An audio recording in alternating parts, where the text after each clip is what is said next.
Bonjour à tous. Alors, notre atelier commence. On est à peu près à l'heure. Donc, j'espère que vous nous voyez bien, que vous nous entendez bien. Vous arrivez petit à petit. Donc, ça se remplit. Donc merci d'avoir pris le temps de vous inscrire et de participer à cet atelier technique organisé par monimmeuble.com. Donc, voilà. Dites-nous si tout va bien dans le chat. Alors, d'habitude, j'ai une petite présentation, mais là, comme on a une invitée exceptionnelle et qu'elle nous a préparé quelque chose d'incroyable avec, vous allez voir, un support formidable où on va pouvoir vraiment rentrer dans le détail de ces travaux de rénovation énergétique, d'isolation des façades, etc. en copropriété. Donc, je vais peut-être réduire un petit peu le temps de mon introduction pour qu'on ait le plus de temps pour la présentation et pour vos questions, parce que je rappelle que c'est un atelier interactif. Donc, voilà. Alors, un petit mot de présentation pour Émira, mais elle va aussi se présenter elle-même. Je vais y arriver. Alors, donc, je rappelle que notre sujet, c'est l'isolation, façade, toiture, les clés pour réussir les travaux d'enveloppe. On a avec nous Émira Zag. Alors, Émira est une architecte. Elle a fondé et créé son agence d'architecture il y a à peu près 16 ans, je crois, qui s'appelle ZA Consulting. Elle travaille pour, voilà, donc tu me confirmes, elle travaille pour toutes les opérations de logement, aussi bien en neuf qu'en réhabilitation, en milieu occupé ou vide, en copropriété ou en logement social. Alors, il faut savoir aussi qu'elle est associée et cofondatrice du groupe Réacten. Je ne sais pas si ça se dit comme ça. Réactance, d'accord. Réhabilité avec du sens. Très bien, tu vois, je n'avais pas compris la notion. Voilà, heureusement que tu es là pour nous décrypter ça. Réactance, donc c'est une société d'architecture multispécialiste de la main-d'œuvre. Et par ailleurs, voilà, bon, tu pourras développer si tu le souhaites. Par ailleurs, elle est également présidente de l'UNSFA, Paris. ça, je crois, Paris. Attention, très important. Donc là, ça fait quoi? Ça fait 2 ans que tu es président depuis 2 ans. Et on peut le dire aussi, je crois que tu es membre de la compagnie des architectes de copropriété. Tout à fait. Voilà. Donc, un beau CV, Émira. J'ai tout déroulé, mais bon, voilà, c'est quand même des années de terrain, d'expérience que tu vas partager avec nous aujourd'hui. Donc, voilà, je te récupère ici. Donc, à toi la parole. Alors, ce petit mot d'introduction pour que tu puisses te présenter à nos invités. Alors, moi, ce que je propose, déjà, bonjour à tous et merci d'être présents. Je crois que Isabelle, tu as fait le job de présentation, donc je ne vais pas réitérer, et surtout parce que j'ai plein de choses à vous partager. Et c'est vrai que la présentation est assez longue. C'est juste, j'aurais besoin de savoir un peu quand même qui on a autour de nous pour savoir un peu comment… les éléments de langage. Est-ce qu'on Très est juste. plutôt des syndics, des… Je lance le sondage, j'avais oublié. Ok, super. Alors, je lance le sondage. Donc, vous avez un sondage qui vous demande qui êtes-vous? Voilà. Est-ce que vous êtes copropriétaire? Est-ce que vous êtes membre du conseil syndical, président du conseil syndical? Est-ce que vous êtes syndic bénévole? Est-ce que vous êtes syndic professionnel? Est-ce que vous êtes un acteur du marché de la copropriété, un professionnel tout court? Voilà. Donc, ça permet un petit peu de cerner. Donc, je vais publier les résultats. Comme ça, tout le monde pourra les voir. Et en attendant, je partage mon écran. Comme ça. Et en attendant, voilà, tu as la main normalement pour partager ton écran. Est-ce que tu confirmes que vous voyez bien mon écran? Alors moi, je vois tout. J'espère que tout le monde voit également, mais moi, je vois tout. Donc voilà. Donc aujourd'hui, on a quand même plutôt des copropriétaires, mais on a quand même 30. Alors voilà, on a quand même 10 participants parmi les 33 qui ont voté, qui sont des professionnels. Donc, je ne sais pas quel type de… dites-nous dans le chat quel type de professionnel vous êtes. Si vous n'êtes pas syndic, vous êtes qui? Comme ça, on pourra aussi peut-être orienter notre discours. Voilà, je pense qu'on va pouvoir commencer. Allez, c'est parti. On va commencer. Du coup, déjà, je pense que la première chose, c'est… comprendre comment ça marche un bâtiment et de manière assez simple, on peut comparer le bâtiment au corps humain. En fait, la façade du bâtiment, c'est un peu comme la peau qu'on va venir équiper d'un manteau quand il s'agit de faire une rénovation globale. La toiture, c'est comme la tête et finalement, les ponts thermiques, c'est un peu comme le croque-top de la gamine qui ne veut pas s'habiller chaudement et qui va du coup avoir des infiltrations et bobo au ventre. Donc là, le bâtiment, c'est un peu comme le corps humain et l'équipe de maîtrise d'œuvre, ça fonctionne exactement comme, comme une équipe médicale. Donc on va ausculter, observer le bâtiment, réaliser des relevés, analyser l'existant et poser un diagnostic. On va éventuellement effectuer des examens complémentaires selon les besoins et diriger vers des spécialistes. Et ensuite, on va définir les actions à mener, les dessiner, les quantifier. Ça va être la prescription, l'ordonnance. Et enfin, on va diriger la réalisation des travaux selon les règles de l'art et la sécurité. Et là, on est sur l'opération. Donc, sur le diagnostic, déjà, il faut comprendre qu'on a beaucoup d'éléments à prendre en compte. Là, je vous en ai mis quelques-uns, mais il y en a énormément. L'exposition, les vents, la date de construction, qui est un élément très, très important, et on va le voir un petit peu plus loin, mais aussi sa localisation, puisqu'en fonction de la date, de la localisation, on va avoir des pathologies inhérentes spécifiques ou un comportement du bâtiment spécifique. Donc, dans l'auscultation, on va observer bien évidemment les façades qui vont être dont les détails vont être indicateurs, notamment on va le voir au niveau des cheminées, au niveau des linteaux, on va pouvoir voir apparaître des pathologies qui vont nous indiquer la cause du problème. Donc là, je vous passe plusieurs élévations de façades différentes.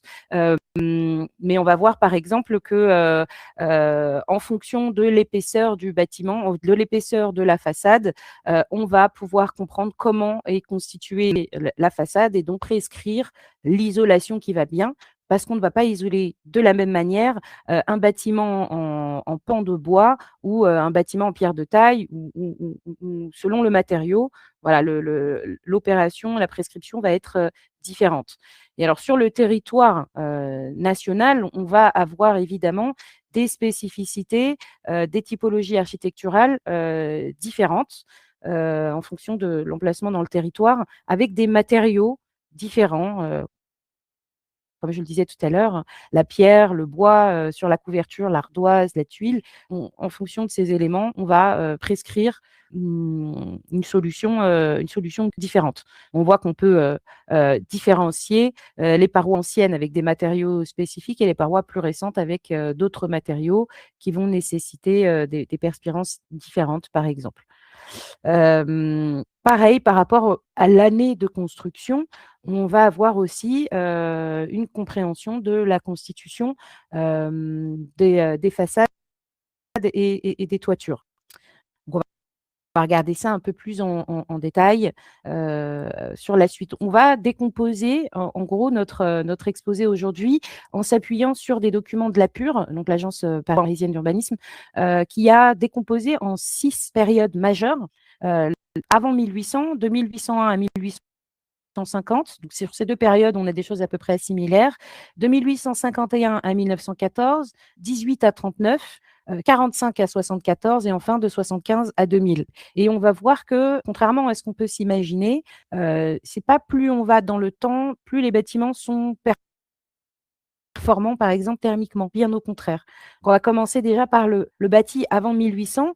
Donc là, on a une illustration de ce à quoi ça ressemble. Donc là, sur la droite, vous avez une image, des images de thermographie où on voit un peu les constitutions. Donc à cette époque-là, on est plutôt sur donc les bâtiments de l'Ancien Régime avec des structures plutôt en pierre de taille apparente, avec des grosses épaisseurs de 40 à 50 cm et souvent aussi du pan de bois avec des remplissages en maçonnerie, donc plus fins, notamment sur les façades sur cour. Donc, on voit bien que là, sur un même bâtiment, on ne va pas avoir le même traitement que l'on soit sur la façade sur rue ou sur la façade sur cour. Ces bâtiments-là, des années avant 1800, sont des bâtiments qui présentent une forte inertie thermique. Donc, l'inertie thermique, c'est quoi? Parce que c'est un terme qui est assez important. L'inertie thermique, finalement, c'est la capacité d'un matériau qui est soumis à des changements de température extérieure à conserver sa température et à la restituer dans le temps. Donc, c'est sa capacité à emmagasiner la chaleur ou la fraîcheur en été et à la restituer. Et donc là, on voit sur le graphique de droite qui s'affiche que selon les années, finalement, l'inertie, elle va évoluer et on voit bien que les bâtiments avant 1920 ont plutôt une bonne inertie et surtout les bâtiments du 19e siècle ont une très bonne inertie thermique et qu'à partir des années 60, où on arrive dans la phase industrielle du bâtiment, on chute complètement, ce qui fait que aujourd'hui tous les bâtiments, enfin la plupart des bâtiments construits entre les années 60 et 90 sont des bâtiments qui présentent des pathologies très spécifiques avec une inertie et un inconfort important dans les logements. Mais l'inertie, ça ne suffit pas. C'est-à-dire que ce n'est pas parce qu'on a une bonne inertie qu'on se sent, que ce n'est pas parce que le bâtiment présente une bonne inertie thermique qu'on se sent bien à l'intérieur. Parce qu'il y a aussi le phénomène de paroi froide. Et l'effet de paroi froide, c'est quoi? C'est le fait que la paroi extérieure, finalement, parce qu'elle n'est pas enduite, va avoir une température de sa face intérieure trop faible. Si on regarde par exemple le graphique en haut à droite, on a l'effet de paroi froide sur un mur de 30 cm.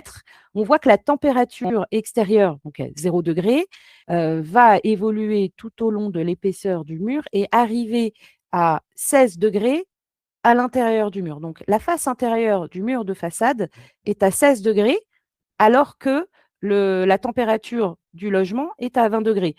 Si on n'avait pas les 5 cm d'enduit, juste ces 5 cm d'enduit ont permis de faire augmenter la température de quasiment 6 degrés, parce que sans cet enduit, on serait à 10,8 degrés, comme le montre le graphique.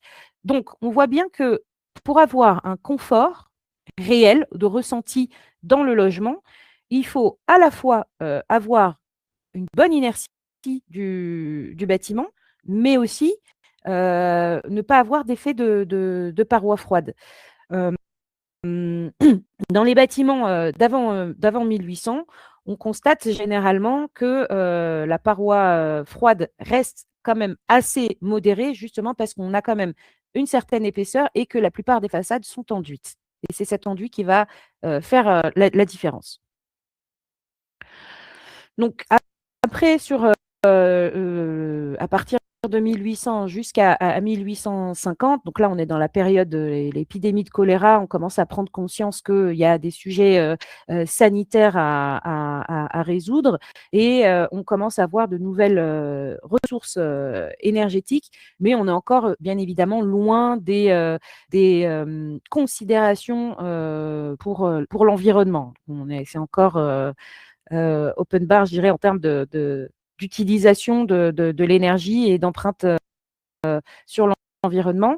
Donc là, je vous montre une coupe relativement classique sur un mur avec une façade porteuse, parce que à cette époque-là, on est sur des façades qui portent le bâtiment. Donc on voit avec cette pierre de taille assez épaisse de 50 cm.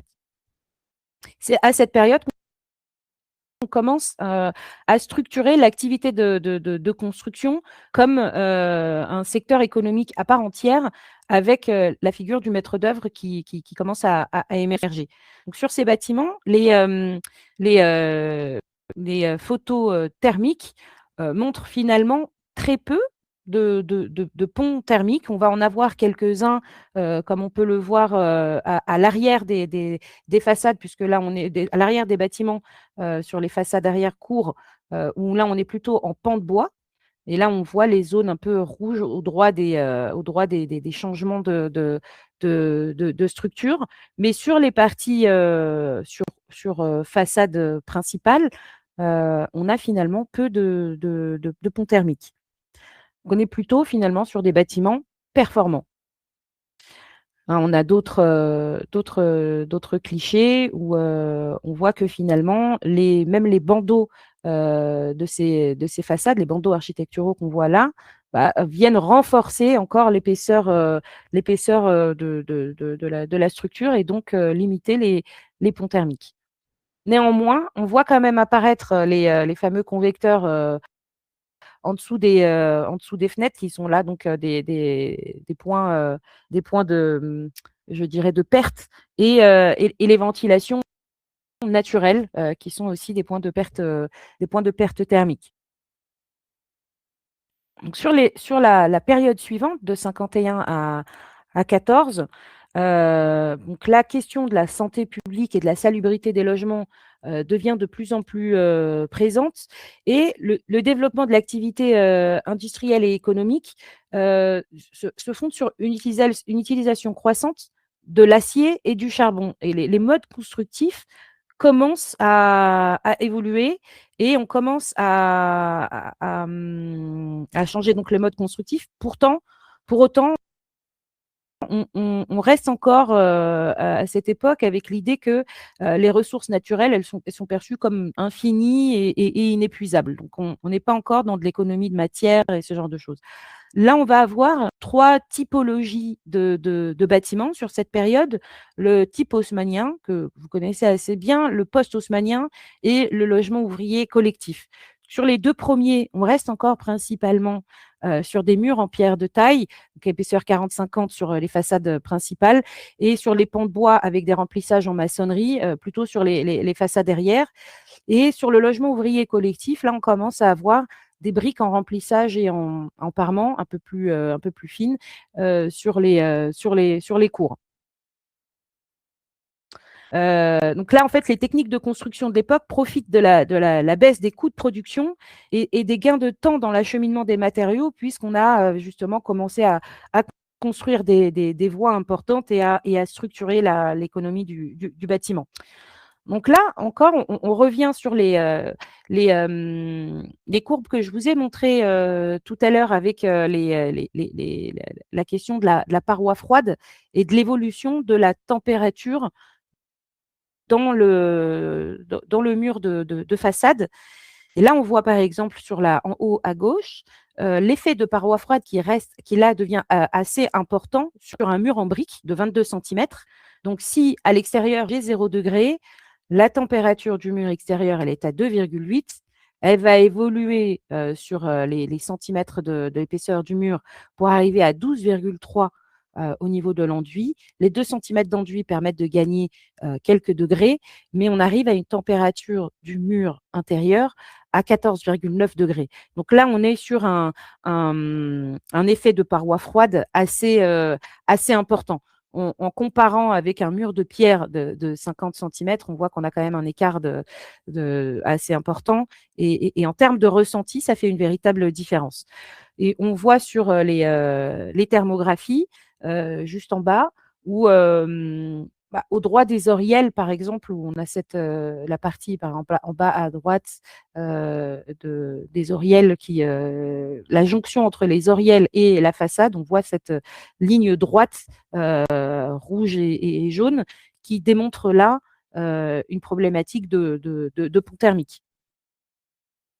Donc, on retrouve un peu les préceptes énergétiques des époques précédentes. Donc, un bâtiment qui, avec son épaisseur de mur, doit, avec la faiblesse on a peu d'ouverture finalement par rapport à ce qu'on va trouver plus tard.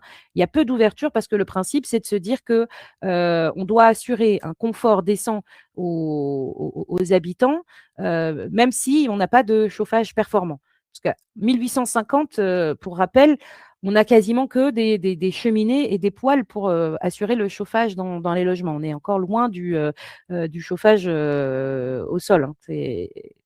Donc, il faut garder un minimum la chaleur à l'intérieur. Donc, le pont thermique, je viens de vous en parler, hein, c'est ce qu'on voyait, on voyait sur l'image précédente, avec l'oriel, la jonction de différents matériaux.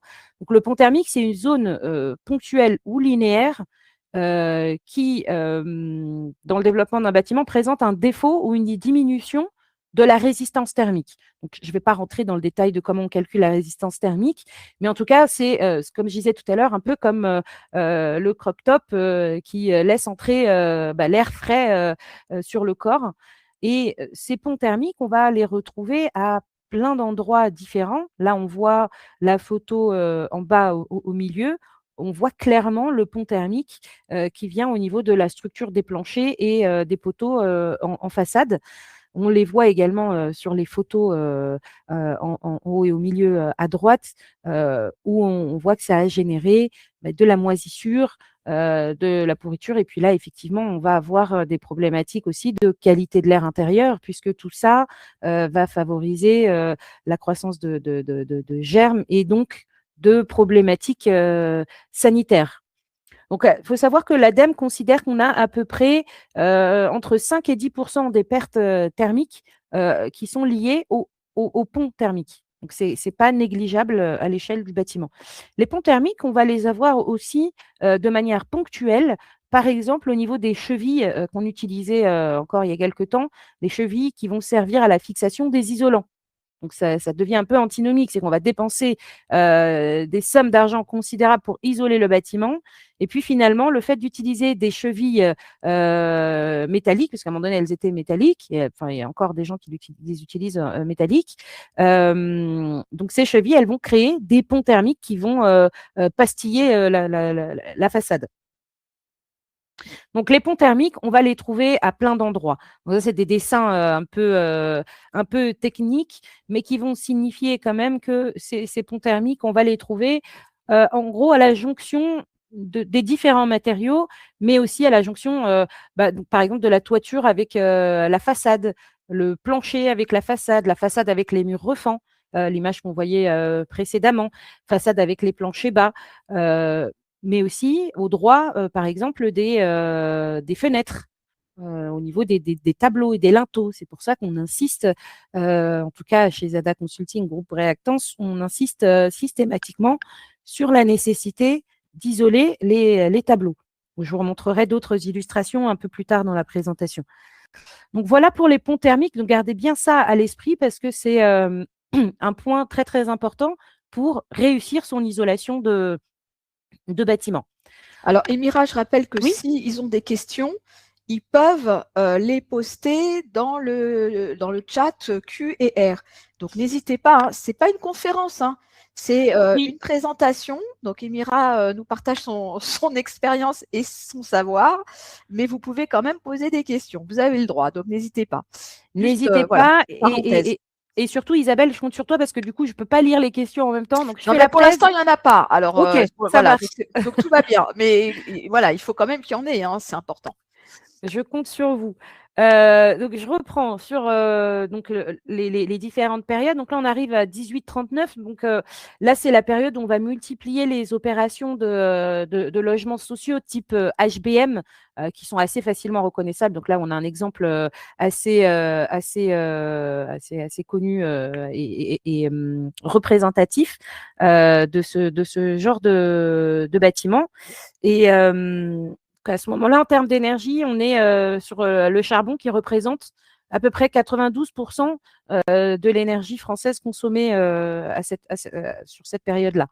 Donc voilà des exemples types d'HBM avec des façades qui sont des façades porteuses en maçonnerie et en pierre de taille.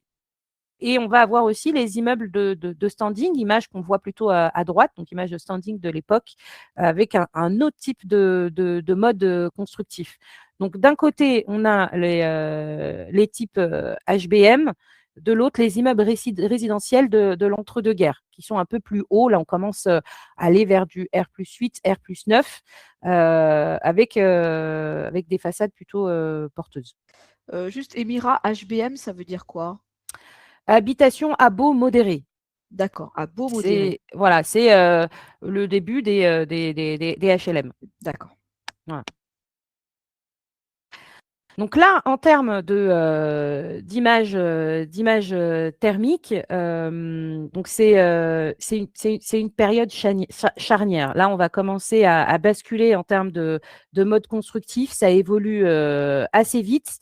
Donc les premiers HBM, ça ressemble au logement ouvrier d'avant-guerre, avec des murs porteurs en briques assez épais. Et à partir des années 20, la construction commence à se baser sur des ossatures en béton avec des remplissages en briques. Et là, on commence à voir, par exemple, sur l'image de droite, beaucoup plus de ponts thermiques apparaître et beaucoup plus de fuites. On voit bien la différence entre les deux images. Donc, d'un côté, les façades porteuses d'un HBM, de l'autre, les façades portées sur une ossature en béton avec un remplissage en briques. On a la partie béton, la jonction avec la brique, et c'est là qu'on commence à voir de grandes déperditions. Là, on voit aussi, par exemple, les fuites thermiques qui sont à gauche, que l'on constate en dessous des oriels. De l'autre côté, on voit le pont thermique occasionné par la jonction de l'oriel avec le béton, l'oriel en béton et la façade qui est, elle, en brique. Donc, encore une fois, jonction entre deux éléments qui posent des problèmes thermiques. Donc là, on était de 18 à 39. Maintenant, on arrive dans la période 45 à 74. Donc là, on est l'exploitation, à fond dans l'exploitation du pétrole, qui est à l'époque une ressource abondante, bon marché. On commence à changer de paradigme. On est sur l'époque de la charte d'Athènes 1933, où on va commencer à poser des éléments en termes urbains. On change les formes urbaines. Donc, on a quelques exemples. On démarre tout ce qui est les grands ensembles que vous connaissez, aujourd'hui. Donc, on a à ce moment-là plutôt 4 types de bâtiments qui vont apparaître. Les types MRU, c'est le ministère MRU, c'est le ministère de la reconstruction et de l'urbanisme. Donc, c'est une typologie spécifique de cette période. On a les grands ensembles de logements sociaux avec tous les travers qu'on connaît. Les types IGH, donc là, ça y est, c'est l'essor des bâtiments de grande hauteur et les immeubles de standing. On commence à avoir des coupes de jonction de murs et de planchers complètement différentes de ce qu'on a vu jusqu'à maintenant. On voit par exemple sur la coupe de gauche que le plancher, il va au-delà du mur de façade, et c'est ce qui va finalement créer les ponts thermiques. On a les fameux panneaux sandwich aussi, qui accessoirement sont souvent amiantés et posent beaucoup de problèmes. Et de l'autre côté, on voit sur la coupe de droite la façade avec l'ossature béton armé et le remplissage en béton. Donc à chaque fois, là, encore une fois, des jonctions entre différents matériaux. Donc là, en termes de performance thermique, ça va dégringoler au fur et à mesure des années. Et finalement, c'est grâce, entre guillemets, au choc pétrolier de 73 que la tendance va être stoppée. C'est la période des préfabriqués lourds, légers, une restructuration complète du mode des modes constructifs. Donc là, attention les yeux, on arrive sur les radiographies thermiques de l'époque qui sont une véritable catastrophe à cause de, comme je le disais, l'hétérogénéité des matériaux employés. Donc à gauche, on a les ponts thermiques engendrés par tout ce qui est loggia, qui font un peu les effets d'ailettes qu'on a dans les radiateurs, mais en négatif, puisque ça va ramener le froid à l'intérieur du bâtiment. Au milieu, on voit apparaître ces fameuses structures porteuses en béton et les remplissages en briques avec les éléments de préfabrication légère sous les fenêtres, donc souvent des éléments amiantés. Et à droite, là, on est sur la préfabrication lourde avec des gros modules d'éléments préfabriqués. Et on voit bien que c'est à la jonction de ces éléments qu'on a des ponts thermiques extrêmement importants. Donc voilà, on voit l'hétérogénéité des matériaux qui commence à poser des gros problèmes. Et on revient là sur nos fameux graphiques qu'on a vus tout à l'heure, où en haut à gauche, donc ce graphique, vous le connaissez maintenant, on l'a vu tout à l'heure, la structure en briques. À droite, on a les éléments préfabriqués lourds, les ossatures de préfabrication lourde, procédé Coignet, pour ceux qui connaissent un petit peu, où ce qui va sauver ici la problématique de parois froides, parce que finalement, on arrive à une température de 17,9 degrés du mur intérieur contre 20 degrés, donc ça va, ça reste relativement raisonnable parce qu'on a ce fameux isolant qui est intégré dans l'élément préfabriqué. Mais par contre, la problématique de ce procédé, c'est la jonction entre les différents éléments préfabriqués. Et ça va être assez difficile à traiter si vous avez des bâtiments de ce type-là, parce qu'on est sur des architectures qui finalement souvent sont protégées parce que architecture remarquable ou autre. Et donc, il va falloir trouver des astuces pour pouvoir résoudre ces problématiques de jonction entre les éléments préfabriqués. Et à cette période-là, on a aussi énormément d'éléments en verre. C'est là qu'on a de plus en plus de vitrage sur les façades.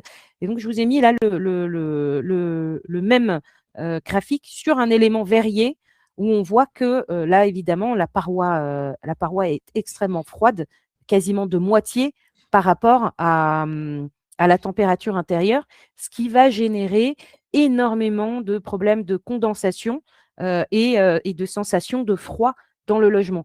Et de fait, les gens vont chauffer davantage le logement pour se sentir en confort à l'intérieur. Alors, Émira, justement, c'est cette période-là des années 70, c'est des immeubles qu'on retrouve avec des grandes baies vitrées. Donc, on fait des grandes ouvertures. Et donc là, on a vraiment en rénovation énergétique, on a vraiment la problématique de remplacer toutes ces fenêtres parce qu'on a des ponts thermiques incroyables et comme tu dis, beaucoup de condensation. Donc, tout à fait. Voilà, c'est un vrai sujet aujourd'hui pour tout cette catégorie d'immeubles. Et je sais de quoi je parle parce que j'habite exactement dans un immeuble comme ça. Donc voilà. Et c'est là que, en fait, on va se rendre compte. Tout à l'heure, je dis qu'on est une équipe de maîtrise d'œuvre. Ça a une approche holistique, une approche globale. Et heureusement, on a de moins en moins de sollicitations du type faites-nous une étude de maîtrise d'œuvre pour un ravalement simple avec option ITE.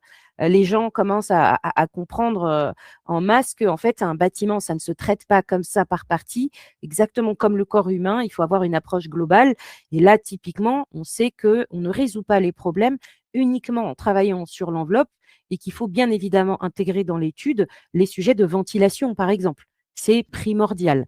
Donc, c'est pour ça qu'il faut travailler avec une équipe constituée et intervenir sur la globalité du bâtiment. Donc voilà pour les bâtiments de 45 à 74.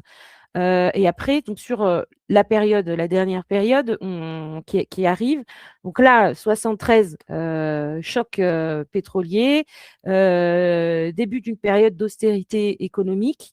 On commence à rompre avec l'urbanisme de la période précédente, qu'on appelle période moderne, et on a de plus en plus conscience, fort heureusement, de l'impact de l'activité de l'homme sur notre environnement, et on commence à voir apparaître les premières RT, donc les premières réglementations thermiques pour limiter justement l'impact et puis aussi évidemment faire des économies de construction. Donc là, c'est en 2000 la première réglementation thermique, c'est ça? Non, 74. Ah, c'est 74, d'accord. Ouais. Ok. 74, absolument. Donc, sur cette période-là, on a deux typologies qui ressortent. Les immeubles résidentiels des années 70 à 80 et ceux des années 90, avec des ossature porteuses dans les deux cas et l'enveloppe beaucoup en béton armé banché, en ossature et en remplissage. Donc, on est sur des techniques de construction qui commencent à se diversifier. La poursuite de l'industrialisation ouverte, donc la standardisation des éléments de gros œuvres et un peu plus d'individualisation de solutions constructives parce qu'on va aller rechercher une singularité architecturale pour mieux insérer le futur bâtiment dans son contexte urbain. Ça va donner des architectures de ce type-là. On va voir des architectures plus structurées, avec plus d'éléments spécifiques, des terrasses accessibles aux derniers étages, des volumétries plus complexes. Là, évidemment, on commence à systématiser le double vitrage, fort heureusement, et des matériaux un peu différents en façade, comme la céramique, par exemple, comme revêtement. Là, on voit encore des terrasses aménagées aux derniers étages, des loggias, encore cette volumétrie complexe. Quand on commence à avoir aussi l'essor de la fameuse mignonnette en façade. Donc là, on est sur un logement typique logement social des années 85. Émira, juste une question qu'on nous a posée. Donc là, tu as repris un peu les éléments de la PUR qui étudie en particulier les immeubles parisiens.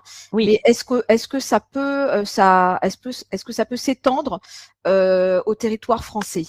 Oui. Parce qu'il y en a qui sont sur Marseille et qui nous posent la question et nous disent mais est-ce que c'est national ou est-ce que c'est que parisien? Est-ce qu'on a à peu près la même chose partout? Alors oui, dans les grandes villes, on va avoir à peu près les mêmes évolutions. Après, évidemment, en fonction de la disponibilité des matériaux, mais ça, c'était plus sur les périodes précédentes. Mais là, plus on avance dans le temps et plus, effectivement, c'est généralisé à l'échelle du territoire. Donc là, ce que je vous explique là, dans les villes, en tout cas, c'est assez transposable. Oui. D'accord. Très Tout à bien. fait. Là, typiquement, cette coupe-là, on peut très bien la trouver sur un bâtiment marseillais ou lyonnais ou sur à peu près tout le territoire, principalement dans les villes là où on a eu l'essor des grands logements collectifs, évidemment. Voilà. C'est moins transposable sur le logement individuel qui, lui, dépend beaucoup plus des ressources locales en termes de matériaux. Oui, Voilà. tout à fait. Donc, sur le collectif, en tout cas, on peut effectivement relativement généraliser. Et là, on voit sur cette coupe, encore une fois, je vous ai mis en orange le pont thermique occasionné par l'ossature en béton armé. On commence à avoir des murs qui sont thermiquement assez performants parce on est sur l'essor de l'isolation thermique par l'intérieur.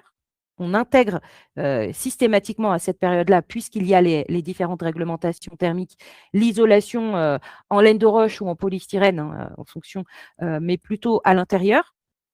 Et en façade, on a plutôt des matériaux de revêtement. Donc là, finalement, on va le voir dans les slides suivantes, l'isolation intérieure, elle n'a fait que renforcer finalement les ponts thermiques qu'on va voir apparaître comme ici, où on voit bien sur les deux thermographies les planchers apparaître, puisque les planchers, eux, ne sont pas du tout isolés. Et la problématique de ce type de ce mode constructif, c'est qu'au-delà des ponts thermiques, eh bien, on va avoir une zone de froid. On a parlé tout à l'heure de parois froides. Eh bien, on va la ressentir, cette différence de température à l'intérieur du logement. On voit à gauche un bâtiment des années 90 qui est isolé donc, par l'intérieur et le volume cylindrique. Tous les balcons aussi qui n'ont pas été intégrés dans cette isolation intérieure, ce qui provoque donc des fuites importantes. À droite, on voit aussi apparaître les ponts thermiques dus à l'interruption. On voit clairement où s'arrête l'isolant intérieur. Donc, on n'a pas la sensation de paroi froide comme on l'a vu tout à l'heure, puisqu'il y a l'isolant. En revanche, à la jonction des matériaux, on ressent cette problématique. Donc, voilà sur la présentation, en gros, des différentes époques. Donc, pour récapituler, on va dire avant 1939, grosso modo, les points positifs, c'est qu'on a des bâtiments qui ont une forte inertie thermique, des morphologies favorables, puisqu'on est plutôt sur des bâtiments compacts avec peu d'ouverture, peu de ponts thermiques et des appartements à l'époque qui sont plutôt traversants. Par contre, on a le phénomène de parois froides, notamment sur les bâtiments sur cours, des ventilations naturelles qui posent donc des points de fuite et des menuiseries qui sont avec des vitrages, des simples vitrages. À partir de 1851, on commence à avoir aussi des ponts thermiques en lien avec certaines saillies et des décors en façade qui sont rapportés. De 45 à 74, alors, on a mis dans les plus la faible valeur patrimoniale parce que finalement, du coup, on peut intervenir dessus assez facilement. Mais par contre, les moins, on en a énormément puisqu'on a des façades qui sont peu performantes thermiquement, énormément de ponts thermiques générés par les balcons et les loggias, les phénomènes de parois froides, pas d'inertie, du vitrage important, donc ça fait l'effet de serre en été, c'est confort d'été, une véritable tannée pour les habitants, des appartements difficiles à ventiler et on passe déjà dans cette période-là sur le chauffage collectif qui peut aussi créer des surconsommations parce qu'on est moins conscient de ce qu'on consomme. Donc voilà, 75 à 2000, les gros défauts, c'est énormément de dégâts liés à l'humidité, avec des ventilations qui justement ne sont pas suffisamment performantes pour traiter les évolutions de vapeur et de température dans les logements. Et pareil, des ponts thermiques importants et un confort d'été très désagréable. Alors, Émira, j'ai une petite question. Est-ce qu'on sait à peu près la répartition justement entre ces différentes époques? Aujourd'hui, est-ce qu'on a plus d'immeubles de 45 à 74 ou est-ce qu'on a plus d'immeubles d'avant 45?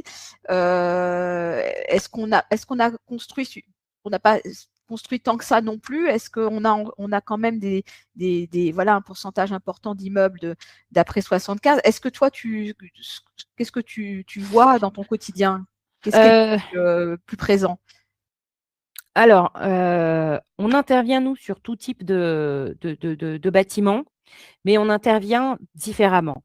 Puisque sur les bâtiments, je dirais, des 2 premières périodes qu'on a vues, on va très souvent nous demander d'intervenir plutôt sur de l'entretien, du ravalement, parce qu'effectivement, il y a cette difficulté d'isoler des façades qui sont très patrimoniales. Et on a énormément de rénovation globale sur les bâtiments des années 45 à 75. Sur cette période-là, nous, on intervient énormément parce que c'est assez facile, entre guillemets, d'intervenir, et notamment avec les discussions ABF, services techniques des villes, c'est assez simple d'apporter une plus-value à ces bâtiments, même en termes patrimonial. Sur les bâtiments 75-2000, c'est un peu plutôt à partir de 2000, c'est plus compliqué. D'abord parce que les ayants droit des archiconcepteurs sont encore là, il faut faire beaucoup de négociations avec les ayants droit des confrères, ce qui peut s'entendre, mais aussi parce qu'on est sur des architectures qui sont souvent, on l'a vu, avec des formes assez complexes et qui vont nécessiter des interventions assez coûteuses. Donc, en tout cas, en copropriété, c'est plus difficile d'intervenir sur ces bâtiments. Donc, ceux qui sont pour nous les plus confortables, entre guillemets, en termes d'intervention, c'est la période 45-75. On en croise beaucoup. D'accord. 45, peut-être jusqu'à 80, c'est assez facile. Alors, on a une petite question de Françoise qui, alors je ne sais pas, tu vas peut-être y répondre après, hein, donc tu me diras si tu as prévu d'y répondre. Que faire en isolation ITE pour les poteaux de structures proches des fenêtres et porte-fenêtres? Peut-on imposer une isolation des poteaux alors que le froid entre? Oui. Donc ça, c'est un peu technique sur l'isolation technique par l'extérieur. Donc, tu vas peut-être en parler là. Je vois que oui. Je Donc vais on en va parler. évoquer ces sujets-là. OK, Alors, je ça ne sais pas marche. comment on est en termes de timing. J'ai pas du tout l'heure pour juste pour. Non, non, Il me c'est reste combien de temps? à peu près 20 minutes, quoi. OK, super, ça marche. Donc là, on a fait la première partie qui était plutôt donc un état, un peu un état de l'art, un diagnostic des différentes structures et des diverses pathologies. La question maintenant, c'est comment on améliore les performances thermiques.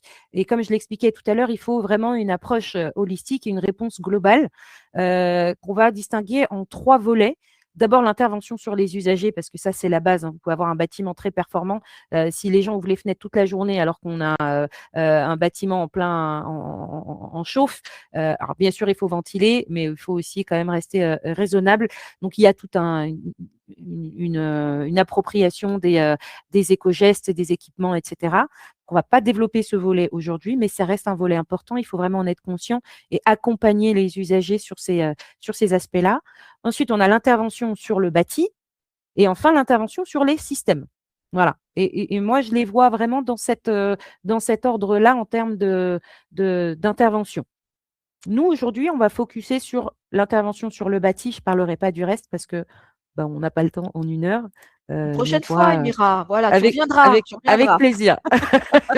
Avec plaisir. Donc, sur le bâti, il y a quelques éléments qu'il faut vraiment vérifier à chaque fois. Il faut que l'intervention, elle permette de maintenir, à minima de maintenir, et au mieux d'améliorer le confort du bâtiment pour ses occupants. On fait des opérations pour les habitants avant toute chose. Donc, réduire la consommation d'énergie et réaliser des économies de charge, évidemment, mais il faut aussi penser à contribuer à la pérennité du bâtiment en respectant particulièrement son hygroscopie. Donc, c'est un peu ce que je vous ai expliqué tout à l'heure avec les phénomènes de parois froides, de vapeur, etc., qui sont spécifiques en fonction des matériaux et donc des époques de construction du bâtiment. Mettre en œuvre les choix les plus respectueux de l'environnement, hein, parce qu'aujourd'hui, ça y est, c'est bon, tout le monde est conscient. On a très peu de climato-sceptiques, euh, même si ça persiste encore.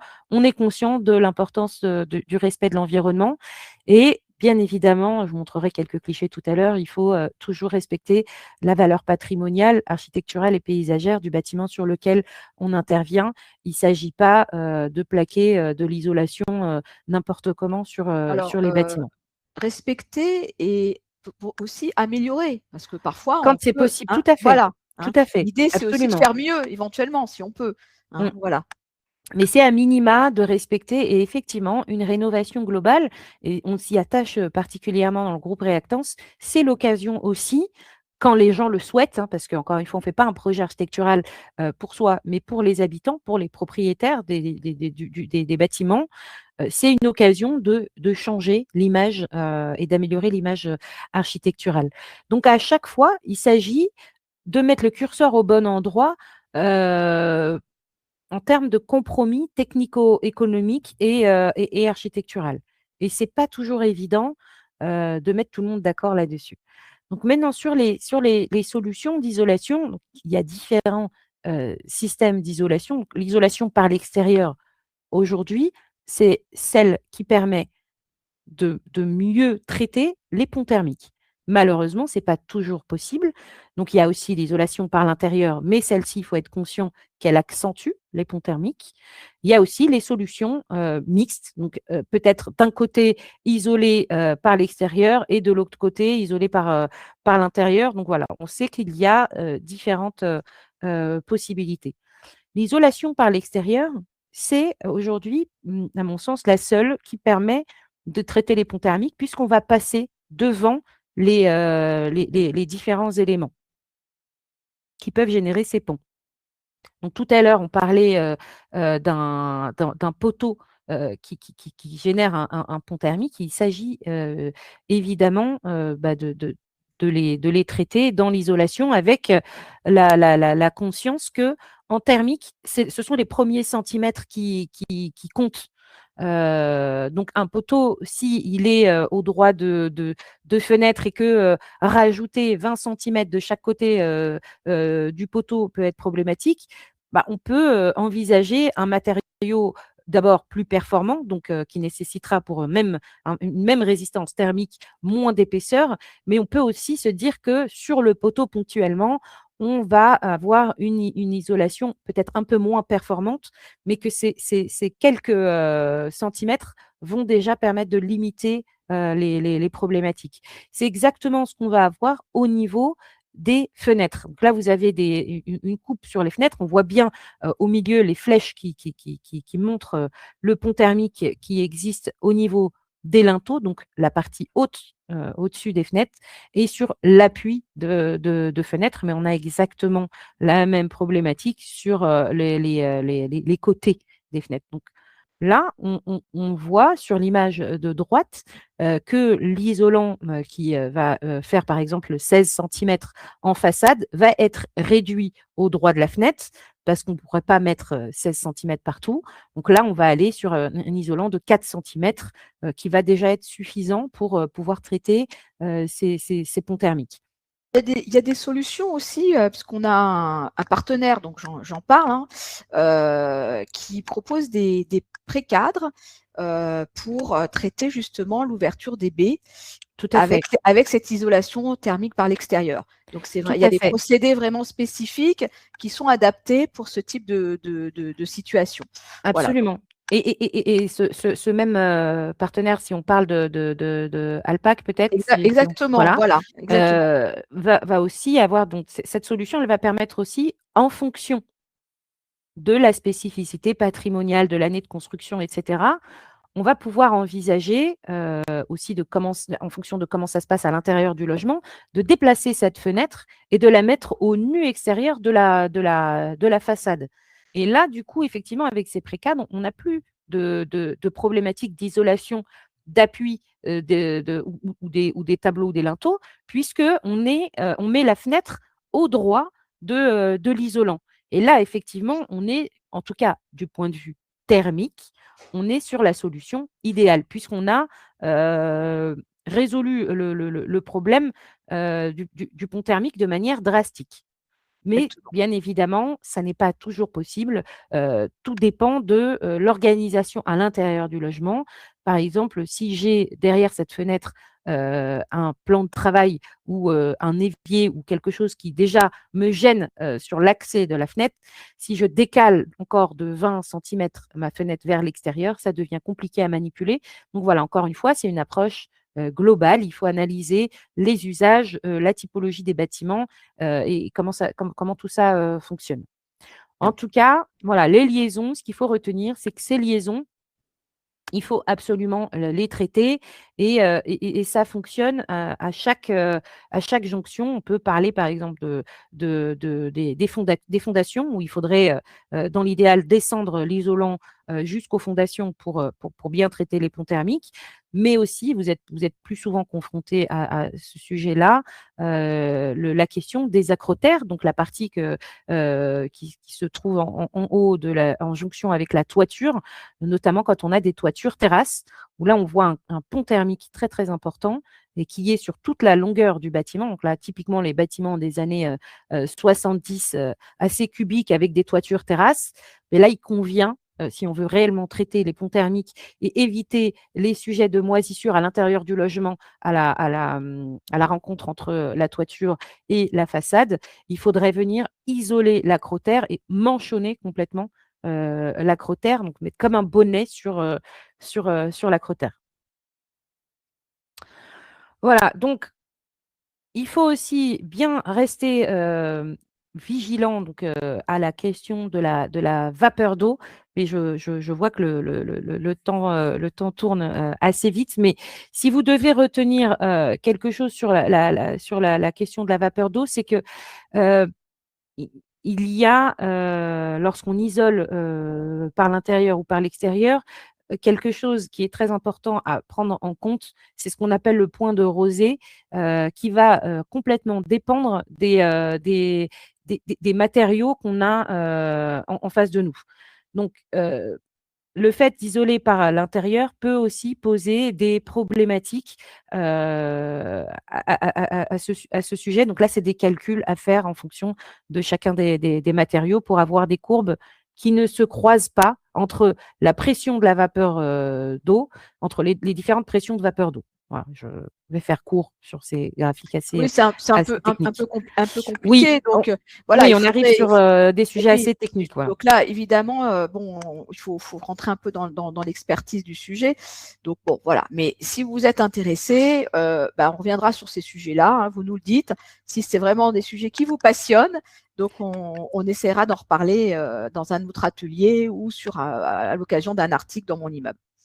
En Alors, tout cas, ce qu'il faut retenir, c'est que quand on fait de l'ITI, donc de l'isolation thermique par l'intérieur, s'il y a une chose à retenir, c'est qu'il est fondamental de poser un pare-vapeur parfaitement continu à l'intérieur du logement. S'il y a le moindre défaut de ce pare-vapeur, on va concentrer l'humidité en un point singulier et là, on va avoir des problématiques importantes. Voilà. Donc, en gros, l'ITI, ça coûte moins cher en termes de réalisation, bien qu'il faille quand même compter le fait qu'on réduise la surface habitable, hein, puisqu'on mais ça, c'est toujours va la apporter un question isolant. qui freine, hein, parce qu'on se dit on Oui, va perdre des mètres carrés et vu le prix du mètre carré, bon, bien sûr. est-ce qu'on a envie, voilà, de réduire son espace. Mais Mais après, bon, il y a des l'avantage de matériaux aujourd'hui qui sont assez minces, hein, et oui, qui font le job, hein, donc tout à fait, voilà. tout à fait. Il y a des matériaux assez minces qui font le job, et l'avantage de l'ITI, c'est que, on peut la traiter, quand on est en copropriété, si on n'arrive pas à voter un projet global, bon, effectivement, on peut le faire soi-même, on est relativement libre, ça modifie pas l'aspect extérieur, il y a pas d'autorisation spéciale. Mais Par contre, ça il peut y être a une solution pour gagner une ou deux étiquettes énergétiques, je sais pas. ouais, moi, en tout cas, je ne suis pas favorable à l'ITI parce qu'on n'est pas sur une approche globale et que très souvent, on a cette problématique d'étanchéification des murs. Et en plus de ça, l'ITI compromet l'inertie du bâtiment, comme on a parlé tout à l'heure de l'inertie. Et donc, finalement, ce n'est pas l'idéal pour le confort d'été. On l'a vu, ça réduit donc, la surface habitable.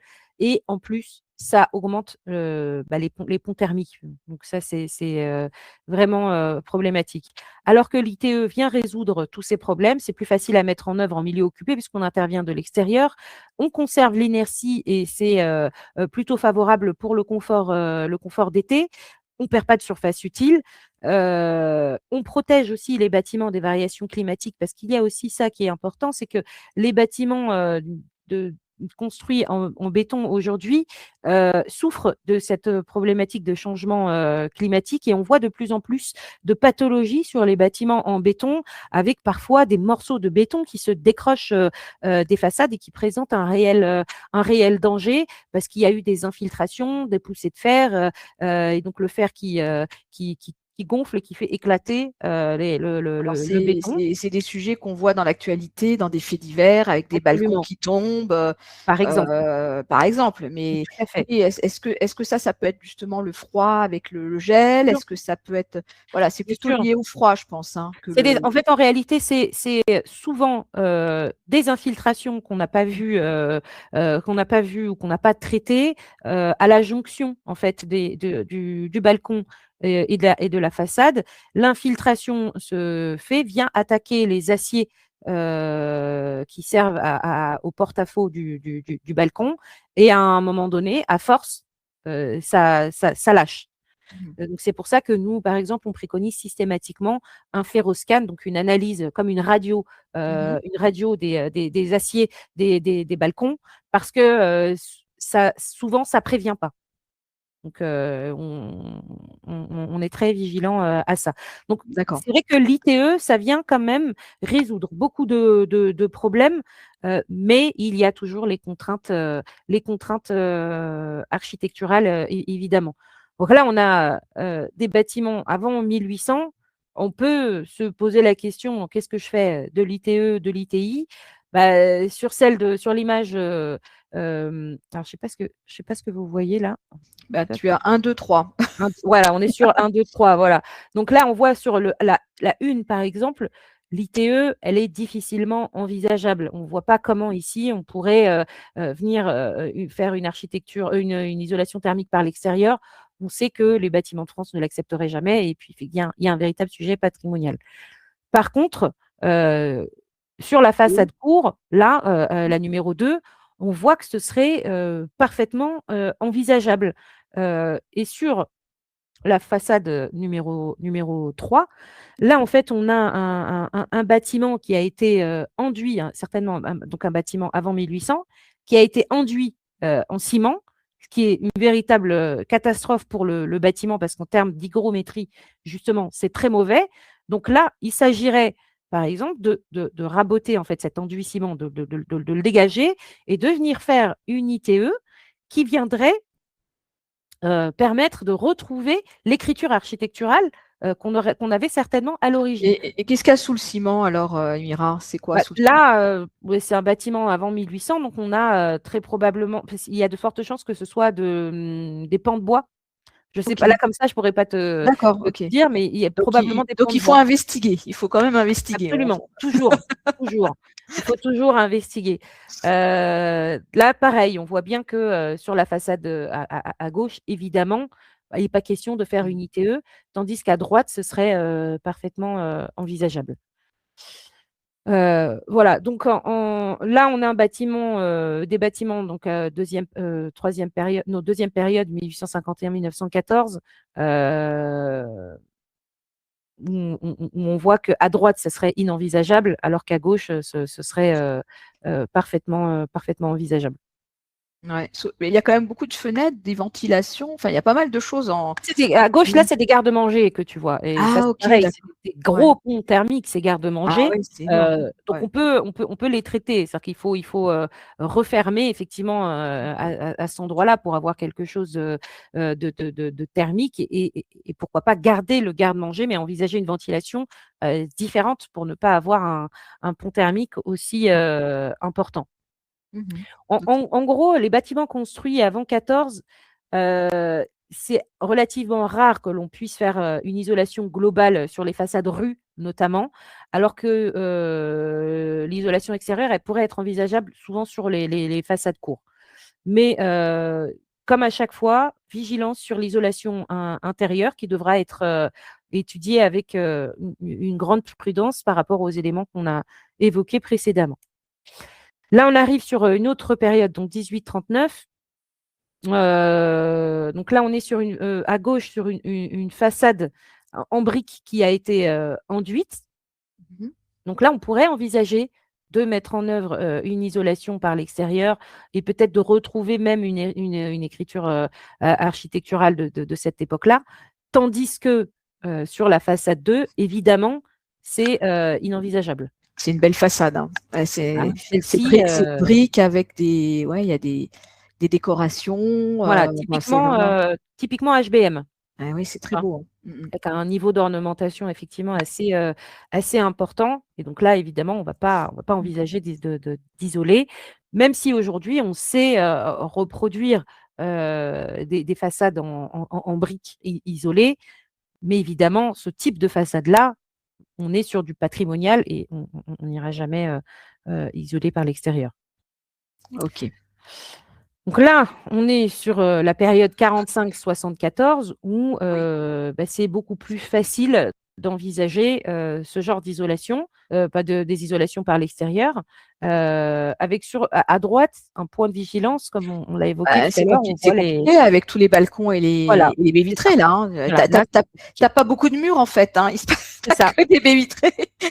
Pour autant, il faut, même si on a peu de murs, quand même essayer de traiter à minima les structures porteuses pour limiter les phénomènes qu'on a évoqués tout à l'heure. Donc, j'ai parlé tout à l'heure de l'importance du respect patrimonial. Là, voilà, c'est pas un montage photo, c'est réel. Ah. Voilà, c'est vraiment pas un montage photo. Donc, l'ITE, oui, et vous avez beaucoup entendu encenser l'ITE parce que thermiquement, c'est quand même l'idéal, mais je dirais qu'il ne faut pas déconner non plus, quoi. Ah ouais, donc Voilà. là, ils sont contents les voisins. À mon avis, ouais, ils doivent un peu faire la tête. Et on peut, je l'expliquais tout à l'heure, parfaitement respecter l'architecture d'origine avec de l'ITE.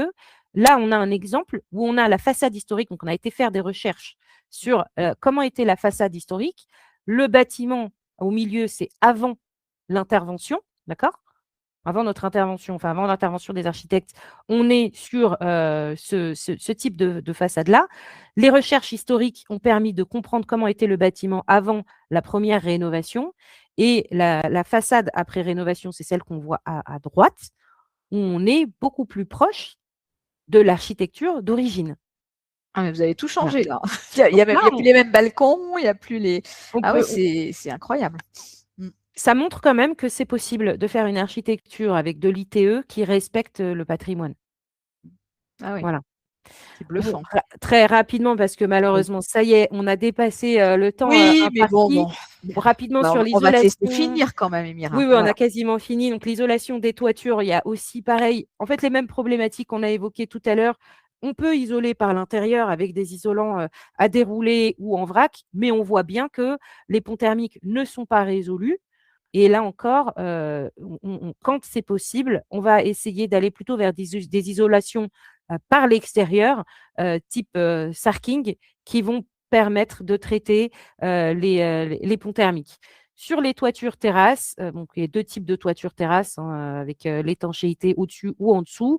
Là, pareil, point de vigilance sur notamment l'acrotère et tous les points singuliers, là où on va avoir les souches, etc., qui vont être les sujets de fuite aussi bien thermique que d'eau.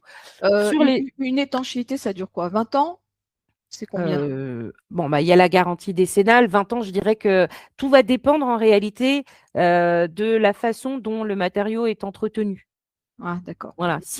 Plus on entretient le matériau, évidemment, plus il va durer. Ça va dépendre aussi de l'usage, hein. Si on se balade avec des chaussures à talons sur une isolation, sur une étanchéité, forcément, elle va être plus facile, plus Là, risque c'est vraiment un point de de risque plus vigilance, hein, important. l'étanchéité des toits de terrasse, hein, parce que Oui. là, vous avez des dégâts des eaux, des infiltrations, des fuites, c'est récurrent et si on ne se préoccupe pas de ça, ça va abîmer à peu près tout l'immeuble, hein, donc Et ça peut être un danger, encore une fois, pour la structure du bâtiment, parce qu'encore une fois que l'eau s'infiltre dans les structures béton, elle va aller s'infiltrer dans les aciers qui vont réagir, qui vont gonfler, qui vont éclater le béton.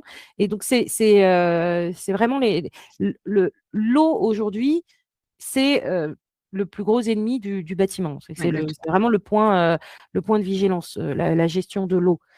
Donc voilà, si je reviens sur les isolants, donc des points de vigilance, c'est les marquages CE, bien être vigilant aux valeurs caractéristiques du CSTB et les certificats ACERMI. Mais bon, il faut juste savoir que ça existe. Et après, c'est vos maîtres d'œuvre et les professionnels qui vous accompagnent qui regardent plutôt ces sujets. Petit point important sur les volets qu'il faut traiter et qu'il faut traiter lorsque vous faites de l'isolation thermique par l'extérieur. Je l'ai dit tout à l'heure, il faut traiter les tableaux, l'isolation en tableau. Donc souvent, quand vous avez des persiennes, les persiennes, elles ne sont plus à la bonne taille, donc il faut les déposer et les déposer et les remplacer. Et quand on les remplace, il faut les poser, s'il vous plaît, avec des rupteurs de pont thermique. Même si c'est un coût sur le moment, ça reste important parce que sinon, encore une fois, vous créez par votre intervention un pont thermique non négligeable. Il est négligeable, quasiment pas pris en compte dans le calcul des DPE, dans les gains énergétiques. Ce n'est pas ce qui va faire une différence. Mais ça, le DPE et les calculs thermiques, il faut bien garder à l'esprit que c'est des calculs théoriques. Ce n'est pas la vraie vie. Ce qui importe, c'est le bâtiment en lui-même et comment il vit, comment les usagers vivent dans ce bâtiment. Et là, ces sujets-là, des points singuliers, ont toute leur importance. Donc voilà, non seulement il faut les traiter, et il ne faut pas les traiter n'importe comment. Et s'il vous plaît, on évite évidemment les coffres de volets roulants sur des architectures patrimoniales. Bon, c'est dommage. Voilà, donc j'arrive à la conclusion. Donc, si on doit retenir 4 choses, donc c'est bien prendre la mesure des informations disponibles sur les matériaux et ça évolue assez vite. On parle beaucoup de matériaux biosourcés, des isolants sous vide, etc. Donc, attention à bien être vigilant sur les informations qu'on a dessus. Privilégier donc les produits qui sont certifiés et marqués. Se préoccuper surtout du comportement de la vapeur d'eau, de l'humidité des matériaux et des systèmes d'isolation. On ne met pas n'importe quel isolant sur n'importe quel produit. Et enfin, attention aux ponts thermiques. Voilà, j'en ai fini. À votre dispo si vous avez des questions. Je suis désolée, assez dense, mais j'avais plein de choses à vous dire. Voilà, j'espère que ce n'était pas trop. Alors, il y a toujours des questions un peu cas particuliers, mais bon, voilà, en gros, bon, c'est des choses un petit peu qui sont un peu du cas pratique. Donc, je ne sais pas si on va rentrer dans les détails de chacun. Je pense qu'on va s'arrêter là, Elmira, sinon on n'est pas sorti de l'affaire. Ok. Voilà. Donc, ce qu'il faut savoir, c'est que moi, je dirais aussi, c'est que quand vous avez des projets de rénovation, alors on va dire plutôt globaux dans vos copropriétés, soyez bien accompagnés. Voilà. Ne faites pas l'impasse de l'architecte, surtout pas. C'est très important. Ça, c'est important parce que tu as parlé de toutes tes compétences, de ton savoir-faire, de ce que tu vois au quotidien. Mais il faut rappeler aussi le rôle de l'architecte. On en a déjà parlé, mais c'est très important. Voilà, alors tu as parlé du médecin, ça peut être aussi le chef d'orchestre, ça peut être ce qu'on veut, mais voilà, c'est une compétence incontournable pour l'entretien de vos immeubles. Donc ça, c'est vraiment important. Et donc voilà, donc vous pouvez contacter Emira, vous avez aussi la compagnie d'architectes de copropriété qui sont spécialisés dans l'entretien des bâtis anciens. Voilà, vous avez des professionnels experts dans la matière, donc ne faites pas l'impasse. Et puis aussi, qu'est-ce qu'on peut dire? Il y a encore beaucoup de travaux qui sont alors peut-être en cours aujourd'hui ou qui vont être programmés pour demain. Mais c'est vrai qu'on a fait quand même beaucoup de progrès, Emira, sur la connaissance maintenant du bâti. Et puis, comme tu l'as parlé, il y a les réglementations thermiques qui ont rajouté aussi des contraintes et des réglementations complémentaires. Et puis, on a évolué aussi dans les matériaux, dans les techniques. Donc maintenant, on est à même vraiment de faire des choses intéressantes avec des coûts modérés et donc on peut trouver des solutions aussi sur mesure. Donc il y a vraiment des choses. Enfin, je veux dire, il y a pas de frein vraiment aux travaux. Le seul frein qu'on peut avoir, c'est la motivation et les budgets. Donc voilà. Et il y a aussi, on n'en a pas parlé, mais quand même des soutiens financiers, des aides, des subventions, toujours encore aujourd'hui, avec la prime rénov copropriété, la prime rénov tout court qui va repartir, et puis aussi des aides des régions, etc. Donc renseignez-vous, mais tout ça c'est possible. Donc nous, on veut que vous puissiez avoir une valorisation de votre patrimoine, on en a parlé aussi, c'est très important. La transmission de votre patrimoine, la revente de votre patrimoine, le confort que vous avez dans vos logements. Donc tout ça, c'est au quotidien et ça peut changer votre vie. C'est pas simplement, voilà, ça peut tout changer. Donc, et j'ai vu quelques questions où on dit, ben voilà, il y a de l'air qui passe par ici, ça a été mal isolé par là. Ben oui, donc des fois, les travaux sont faits un peu à la va-vite. On fait du rafistolage, on essaye de régler un problème qui en fait, dont on règle pas forcément l'origine et la cause. Donc voilà, donc c'est pour ça que la globalité du bâti, c'est important d'avoir une vision 360 et pas simplement sur un cas particulier voilà, qui génère une problématique ponctuelle. Donc, c'est vraiment voilà, un sujet vaste, vous l'avez compris. On n'a pas tout détaillé, on n'a pas tout développé, mais on a fait quand même… une vie. Voilà, et ça fait déjà 16 ans que tu es sur cette thématique-là. Donc 20 ans, parce que j'ai une expérience avant en bâtiment. 20 ans et tu en apprends encore tous les jours. Donc, tous les jours. Voilà, donc on n'a jamais fini d'en apprendre. Donc, je vous remercie à tous d'avoir participé à cet atelier. On va retrouver bien sûr le replay de cette vidéo et puis un article associé pour que vous ayez tous les éléments pour voilà, vous peut-être avancer aussi dans vos projets. Et puis j'espère que ça vous a plu. Hein. Dites-nous si ça vous a plu. On peut remercier Émira. Alors, on est à distance, mais moi, je t'applaudis quand même, hein, parce que franchement, bravo. Là, tu nous as fait quelque chose de formidable. Je pense que tout le monde est conscient, voilà, que c'était quand même un atelier exceptionnel. Donc, merci pour tous ceux qui ont participé. Et on se dit à bientôt dans les pages de monimmeuble.com. Au revoir. Bye bye. Salut tout le monde.